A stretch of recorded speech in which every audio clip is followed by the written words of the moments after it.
Good evening, one and all. I welcome you all to Ganesh IAS Academy. In today's session, we'll be seeing environment-based current affairs from the date September 8th to September 13th, 2023. Let us get into the news articles one by one. Ecocide. What is ecocide? Why is it in the news? What is its definition? And why is ecocide considered as a national crime? An international crime. Why is there a proposal that ecocide must be considered as an international crime? All these details we must have to understand. First of all, we must have to understand the context. Why is it in the news?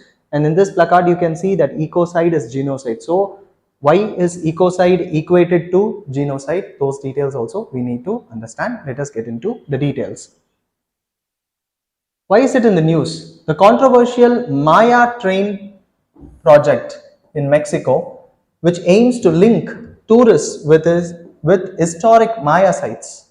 Okay, there are Mayan sites, their tourism is developing and it has sparked concerns over its potential environmental and cultural impact. That is why it is in the news, and the debate surrounding this project brings into focus the concept of ecocide, okay, and the growing global movement to criminalize environmental destruction or devastation. Okay, so we need to understand what is ecocide and why is there a proposal to criminalize environmental destruction. Okay, let us get into the details of what ecocide is. Ecocide, which is derived from Greek and Latin, it translates to killing one's home or environment. So it is eco plus side. So he might have heard terms like insecticide, pesticide, even suicide, which means in all these terms the common word is, the common ending is side. Side means to kill, okay? Side is to kill. If it is suicide, killing self. Insecticide, killing insects. Pesticides, killing pest. And here, killing the ecosystem or the environment. So, killing one's home or environment is called as ecocide. Okay. Although there is currently no universally recognized legal description for this term ecocide, there is a particular NGO called Stop Ecocide Foundation, which in the year 2021 has crafted a definition where it places environmental devastation within the same realm as crimes against humanity. Okay, so they are equating environmental devastation or ecocide to genocide, that is crime against humanity. Okay, according to their proposal, the definition that they are giving for ecocide is unlawful and reckless actions which are carried out with the awareness. This is important. So these actions are done with awareness that there exists a substantial probability of causing severe and enduring harm to the environment. So what is the awareness that they have? That there exists a substantial probability of causing severe and enduring harm to the environment. This is the awareness that they have. In spite of having this awareness, they are doing such actions which cause harm to the environment. That is known as ecocide. Okay, so this is the definition according to this NGO, that is Stop Ecocide Foundation. Next, we need to understand the historical context of this particular term, how this term evolved. Okay. In the year 1970, biologist Arthur Galston, he was the first one to draw a connection between environmental devastation and genocide. Here environmental devastation is ecocide, okay? So environmental devastation and genocide has been equated, has been connected, and he is the person who is connecting it. And in which context he is doing it? He made this link when he addressed US military utilization of Agent Orange. What is Agent Orange? It is a herbicide which was used during Vietnam War. So in that context, he is giving this connection between environmental devastation and genocide. Genocide is now considered as an international crime, which is again important. Okay. Currently, Rome Statute of ICC is International Criminal Court. So the Rome Statute of International Criminal Court addresses 4 major offenses as international crimes. What are they? First comes the genocide, next crime against humanity, war crimes, and the crime of aggression. These are the 4 offenses which are considered as international crime. So where does this ecocide will fall under these 4 category? First, we need to understand that the provisions related to war crimes is the only statute that can hold a wrongdoer accountable for environmental destruction. So it is this category, that is war crimes. So ecocide will be, the person who is doing ecocide will be punished, or he will be made accountable under this war crime category of international crimes. Okay, but that action has to be done intentionally during armed conflict. So war crime means armed conflict is happening against humans, and if intentionally they are going to cause harm to the environment, say for example by using agents like Agent Orange, which is a herbicide, then that will be considered as an international crime. Okay, so this is the only statute which includes ecocide in its ambit. Now, what is the present status of ecocide acknowledgement in India? Have we acknowledged ecocide as a crime or a national crime in India? No, that is because India has neither signed nor ratified Rome Statute of the International Criminal Court, and India has also not expressed any official position on the proposal to criminalize ecocide at the international level. So this is also there. So India is not a signatory, or India has not ratified Rome Statute, which is important, but India has ratified many other environment related treaties and conventions like CBD, that is Convention on Biological Diversity, and UNFCCC, that is United Nations Framework Convention on Climate Change, and CITES, that is Convention on International Trade in Endangered Species of Wild Flora and Fauna. Okay, so these conventions and treaties have been signed by India, thus it protects our environment. And also India enacted various national laws and policies. Best examples are Environment Protection Act of 1986, Wildlife Protection Act of 1972, and Compensatory Afforestation Fund Act of 2016, that is CAMPA Fund. So these steps have been taken by India, and these treaties and conventions have been signed by India. So by these, India is protecting environment and our biodiversity, but India has not signed Rome Statute. Okay, so these details are important with respect to this particular topic, ecocide. Okay.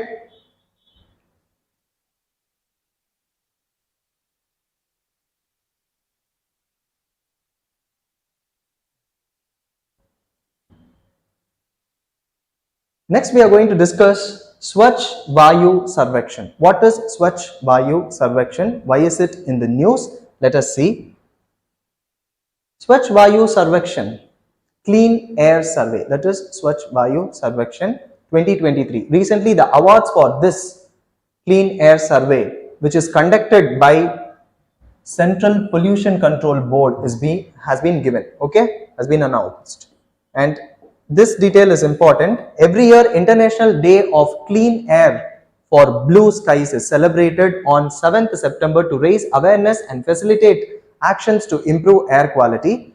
And it was declared in the year 2019 by United Nations General Assembly. Then for this year, for the year 2023, they have a theme, that is Together for Clean Air. So this is the 4th year that they are observing this particular day, that is International Day of Clean Air for Blue Skies, and for this year they have the theme, that is Together for Clean Air, which is important from exam point of view. Now let us get into the details of what is Swachh Vayu Sarvekshan 2023. Who are the best performers, who are the worst performers, and other key highlights of this initiative, let us discuss. So this Swachh Vayu Sarvekshan is a new initiative of Ministry of Environment, Forest and Climate Change. And what is this initiative doing? They are ranking cities on the basis of air quality. Other than that, they are also monitoring the implementation activities which are approved under the City Action Plan of NCAP. What is NCAP? National Clean Air Program. And they are doing it for 131 non-attainment cities. So these 131 non-attainment cities are being ranked under this survey, that is Swachh Vayu Sarvekshan. And we have mentioned that 131 non-attainment cities. So what is non-attainment category?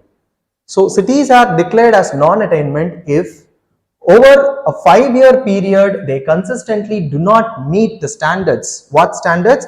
National Ambient Air Quality Standards for two pollutants, that is PM10, that is particulate matter 10, and then NO2, that is nitrogen dioxide. These two pollutants. So when over a period of 5 years consistently, if these cities do not follow the standards for these two pollutants, then they will be classified as non-attainment cities. Okay, the categorization of the cities, okay, even among these 131 cities, they are categorized on the basis of population. Thus they are using 2011 population census. Okay, so according to this population census, they are going to categorize cities.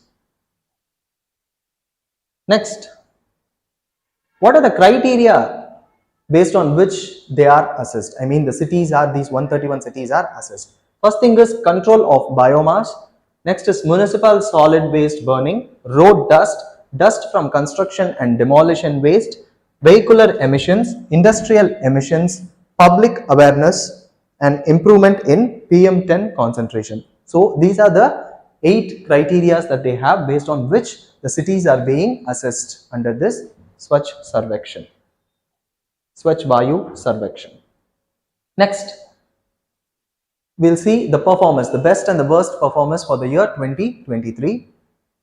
Like we saw already, the cities are categorized based on their population using 2021 census. So the top 3 cities under the first category. So what is the first category here? Those cities which have million plus population are called as first category cities. And in this category, the first 3 best performers of this category is Indore, Agra and Thane, and the worst performers here are Madurai, Howrah and Jamshedpur.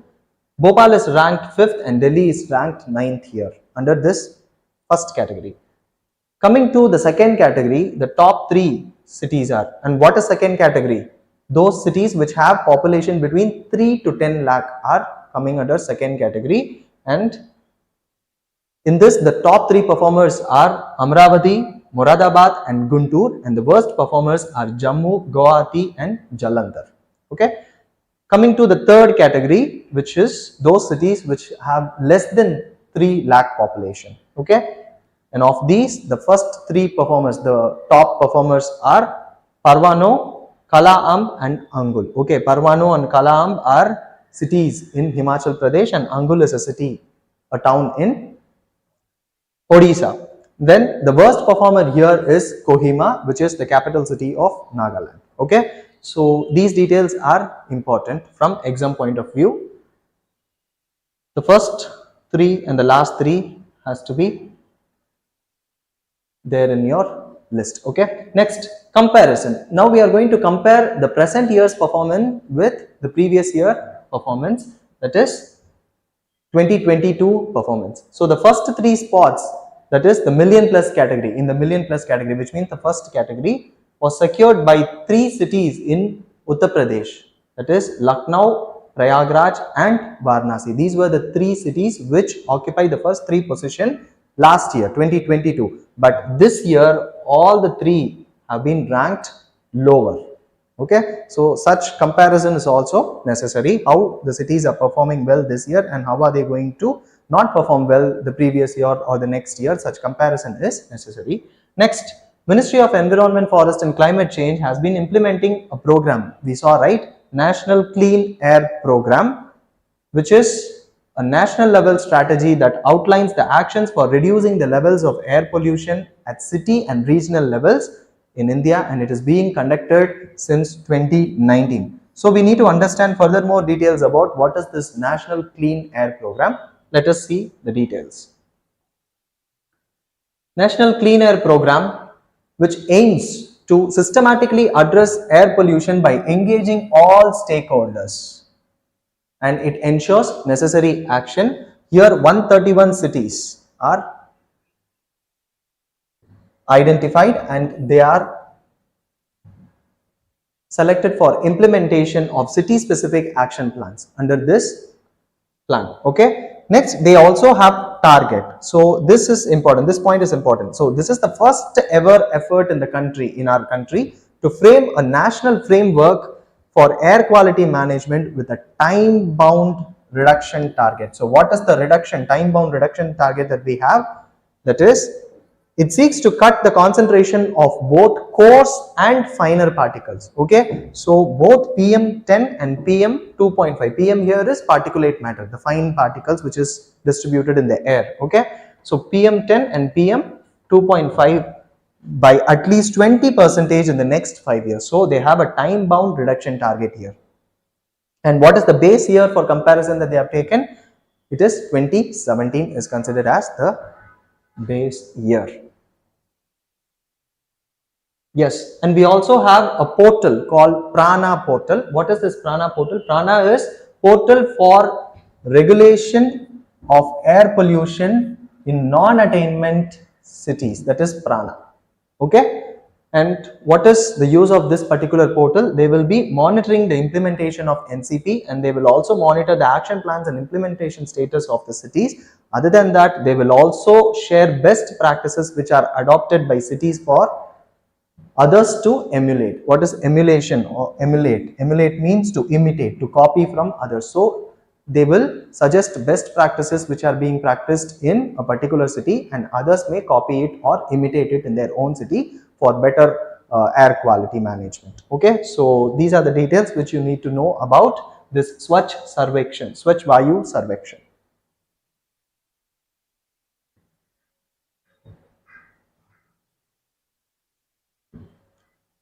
Next, we are going to see about the carrying capacity of Himalayan states. What is carrying capacity? What is the definition of carrying capacity, and why is Himalayan states given an importance here? That we need to understand. Carrying capacity, why is it in the news? Let us understand that first. The center has urged, the central government has urged Supreme Court to direct 13 Himalayan states of our country to assess their carrying capacity, and it has also proposed setting up of an expert panel. Why? To evaluate the action plans submitted by each of them, each of the 13 Himalayan states, and this initiative is essential to ensure sustainable development. We have many a times used this term, sustainable development, and preservation of the fragile Himalayan ecosystem. Okay, so here it is important, Himalayan ecosystem is given this importance because it is fragile or vulnerable. Okay, we need to conserve it properly, manage it properly, then only it can be sustainably developed and we can preserve this ecosystem. Okay, so let us understand the definition of what carrying capacity is. Carrying capacity refers to the maximum population size that an ecosystem or environment can sustainably support over a specific period, and this must be there without causing any significant degradation or harm to its natural resources and overall health. So this is carrying capacity. And why is this concept of carrying capacity important? Why do we have to assess the carrying capacity? Because it is crucial for understanding and managing the balance between human activities and the preservation of natural ecosystem. Why? To ensure long-term sustainability.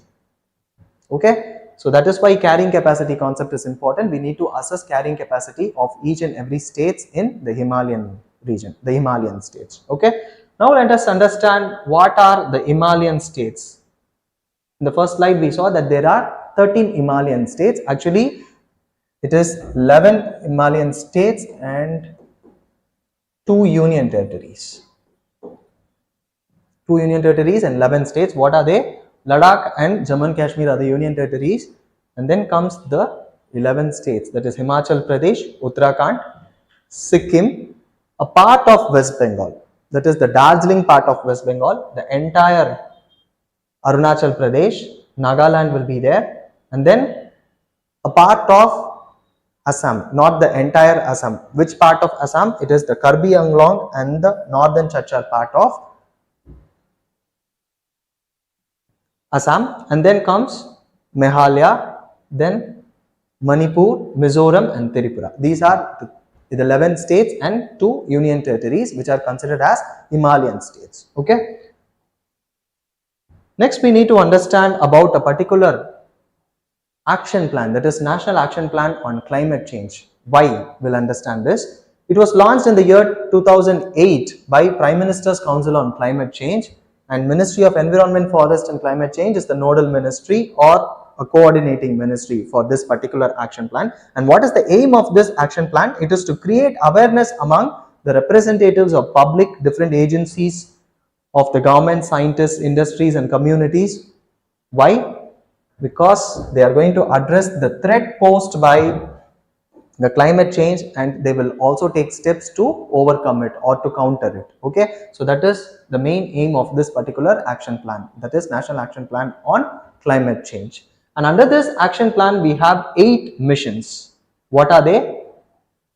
National Solar Mission, National Mission for Enhanced Energy Efficiency, National Mission on Sustainable Habitat, National Water Mission, the National Mission for Green India, National Mission for Sustainable Agriculture, National Mission on Strategic Knowledge for Climate Change, and lastly you have National Mission for Sustaining Himalayan Ecosystem. So this is important. That is why we have given this point here. So for Sustainable Himalayan Ecosystem, there is a separate national mission which comes under this National Action Plan for Climate Change. Okay, so that is how we have to link that carrying capacity of Himalayan states with this action plan. Okay, so such linkings are important when it comes to exam point of view. Yes.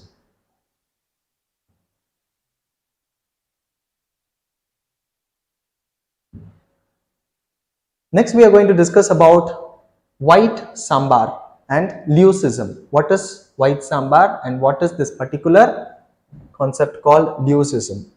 A particular trait or a characteristic which is exhibited by certain animals. What is it? Let us understand.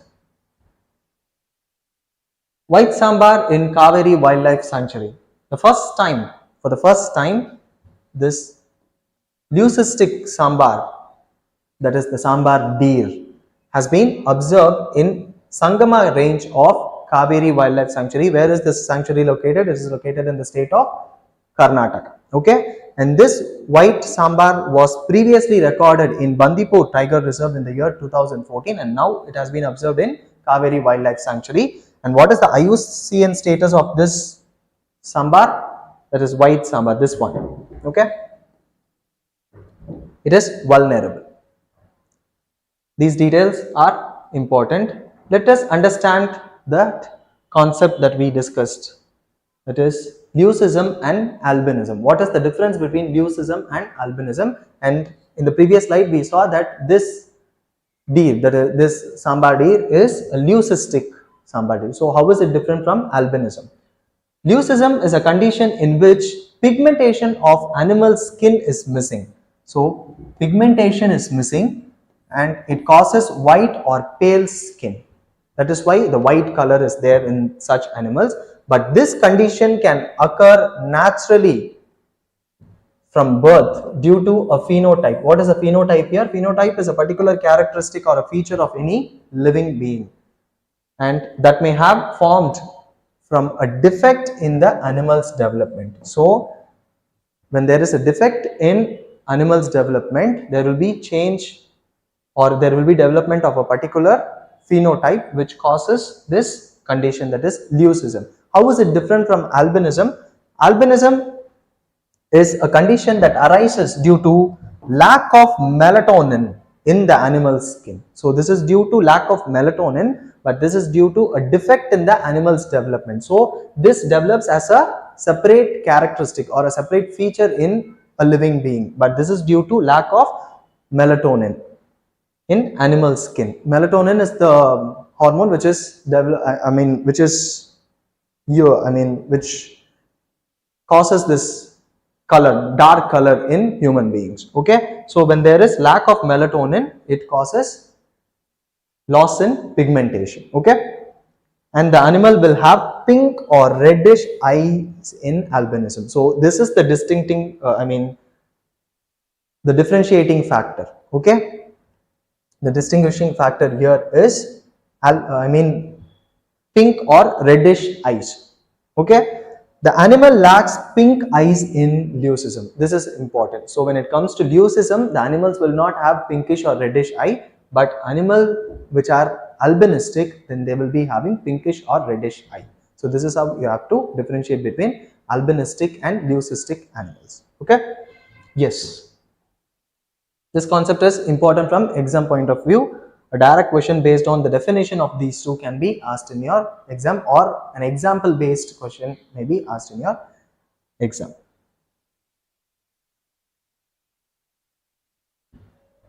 Next we are going to talk about crown shyness. What is crown shyness? It is a particular phenomenon exhibited by certain trees. What is it? Let us understand.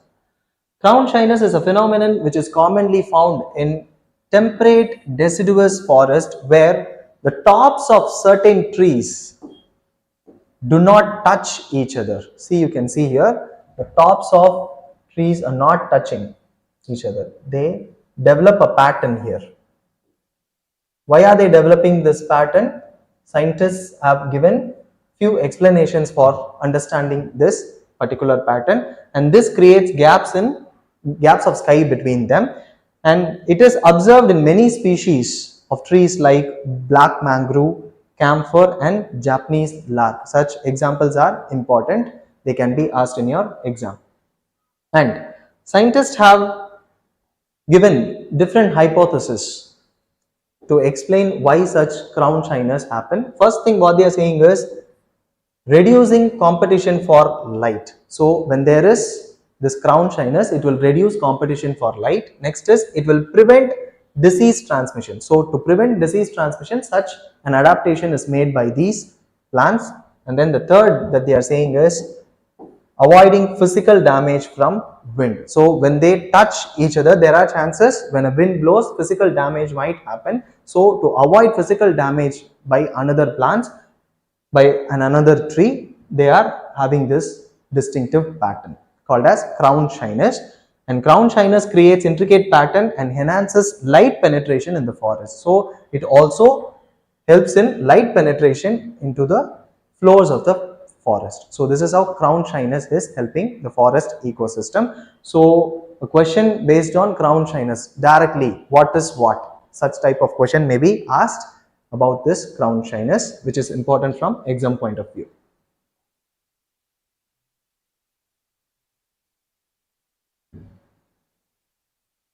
Now we are going to discuss about what is cannabis sativa, why is it in the news. Recently, government of Himachal Pradesh is exploring the possibility of legalizing cannabis cultivation, aligning with farmers' long-standing demands to lift the ban on cultivation. Okay, already there is a ban on cultivation of cannabis, and now Himachal Pradesh government is exploring the possibility of legalizing it, and farmers are also for a long time demanding the ban of, to lift the ban on the cultivation.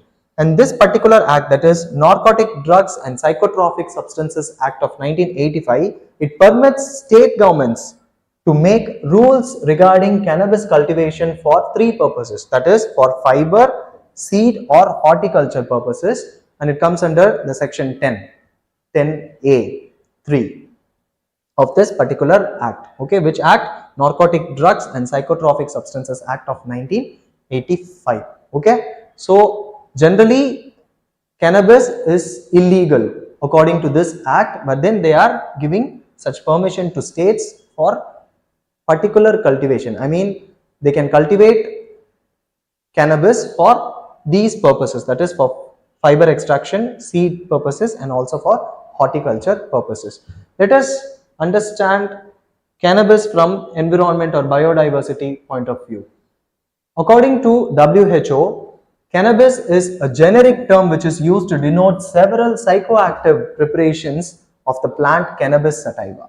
So there are many psychoactive preparations which are prepared using this plant, that is cannabis sativa, and they are collectively called as cannabis. So it is a generic term, and according to WHO again, cannabis is the most widely cultivated, trafficked and abused illicit drug in the world. So facts like this are important. Next, most species of cannabis are dioecious plants. So what are dioecious plants? Those plants or those invertebrate living beings which have separate reproductive organs in separate individuals. Okay, so their reproductive organs will be there in separate individuals. Such organisms are called as dioecious plants, and I mean, it can be identified either as male or female. So a plant can be identified as a male plant and female plant, which means they will be having their sexual organs separately. Okay, separate individuals will be there. Next, the unpollinated female plants are called as hashish. So unpollinated female plants are called as hashish, which is important. Next, the major psychoactive constituent in cannabis is delta 9 tetrahydrocannabinol. Okay, so tetrahydrocannabinol is the major psychoactive constituent of this cannabis. All these details are important. Next, cannabis cultivation in Himachal Pradesh. Hemp, which is a variety of cannabis sativa. Hemp is a variety of cannabis sativa which is cultivated for industrial and for medicinal applications, and it is presently grown in parts of Himachal Pradesh, though it is illegal under this NDPS Act, that is Narcotic Drug and Psychotropic Substances Act of 1985. And Himachal Pradesh neighbor, that is Uttarakhand, this fact is important. Uttarakhand has become the first state in India to legalize cannabis cultivation, and it was done in the year 2017 itself. So Uttarakhand became the first the first state to legalize cannabis cultivation.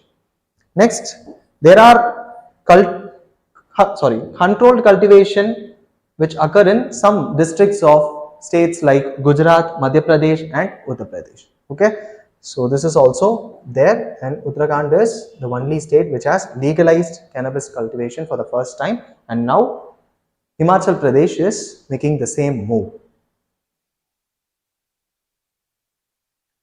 And what are all the arguments which support the legalization? That is,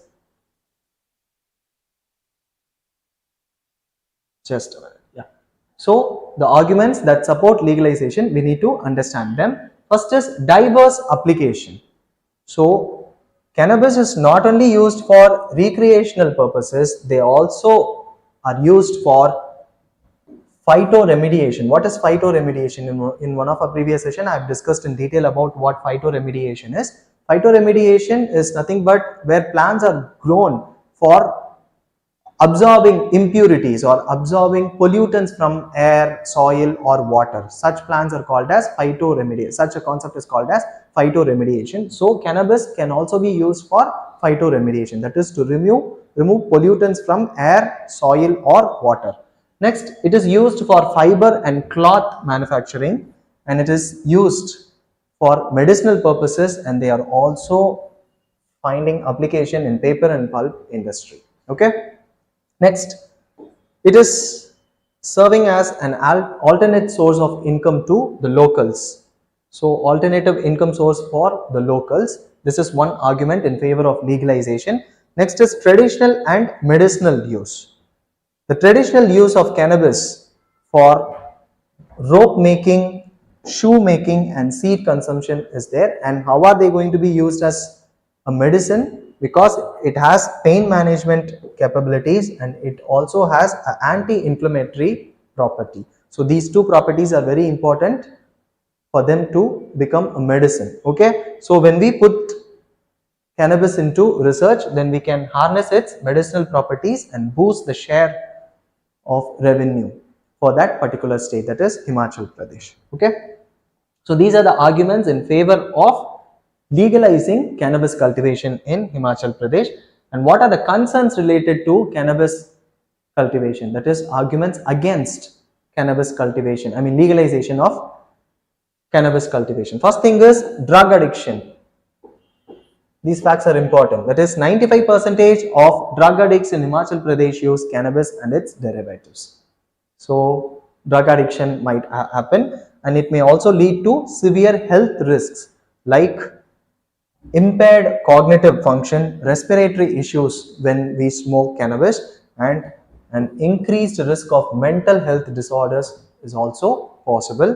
And there are also psychiatric issues which might happen when we take high quantities or when we take those drugs for an extended period.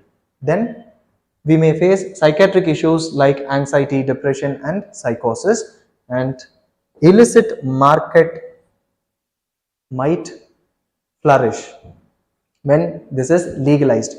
So just legalizing may not completely eliminate illicit marketing of cannabis. It will actually lead to increased criminal activities, and it will pose a great challenge to law enforcement agencies. Okay, so these are the important points which we need to understand about cannabis cultivation, its concerns, the arguments in favor, and other things. Okay, so with this we have come to end of today's session. I hope you liked the session and it was useful to you. Let us see in the next session. Thank you.